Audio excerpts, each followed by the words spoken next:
আসসালামু আলাইকুম। আশা করি আপনার সবাই ভালো আছেন। আমাকে যে যেখান থেকে দেখছেন সবাইকে অনেক, অনেক ভালোবাসা এবং শুভেচ্ছা। একটি বিষয় নিয়ে কথা বলতে আসলাম। এখন ফেসবুকে ঢুকলে দেখতে পাচ্ছি যে তামিম ইকবালের একটা কথা নিয়ে টক অফ দ্য কান্ট্রি হয়ে গেছে। তো আমি মনে করি আমার ব্যক্তিগত মতামত থেকে আমি শেয়ার করতেই পারি।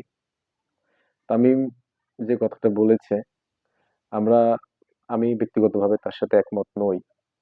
আর বাংলাদেশের ক্রিকেট বোর্ডের যে পরিচালক নাজমুল হোসেন তিনি যে কথাটা বলেছেন আহ, আমি তার সাথে এগ্রি করছি। কারণ ভারত কখনো আমাদের বন্ধু রাষ্ট্র ছিল না। আর কখনো ভারত আমাদের আহ,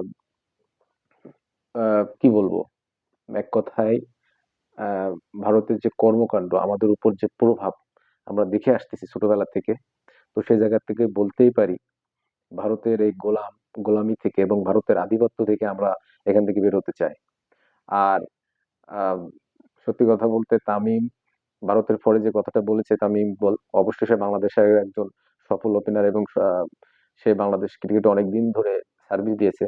কিন্তু দুঃখের বিষয় বলতে চাই, মুস্তাফিজকে যেভাবে অসম্মান করেছে বিসিসিআই, তো সেই পরিপ্রেক্ষিতে তামিম ইকবল এবং সাথে যারা আরো ক্রিকেটার আছে তারা কি একটাবারও এই কথাগুলো বলেছে যে তা মুস্তাফিজকে যে কারণে উম, বাদ দেওয়া হলো আইপিএল থেকে, সে কারণে কোনো প্রতিবাদমূলক কোনো কথা তারা কি বলেছে? বলে নাই।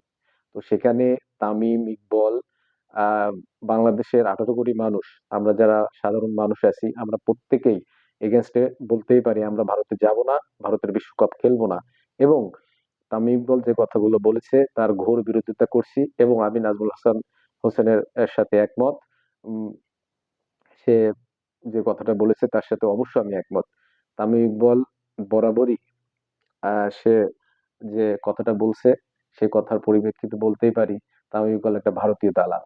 আমিও বলছি আমার নামে যদি আপনি মামলা করতে চান করতে পারেন, কোনো সমস্যা নেই, কিন্তু আমি বলবোই ভারতের পরে যে কথা বলবে সে অবশ্যই ভারতীয় দালাল। তো ধন্যবাদ সবাই, সবাইকে। আমার ভিডিওটা আহ, অবশ্যই সাবস্ক্রাইব করে দিবেন। আর যারা আমাকে দেখছেন আমার নতুন নতুন ভিডিও পেতে আপনারা পাশে থাকবেন। ধন্যবাদ।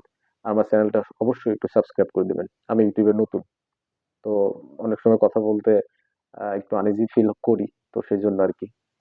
তো ঠিক আছে, সবাই আল্লাহ হাফেজ, ভালো থাকবেন।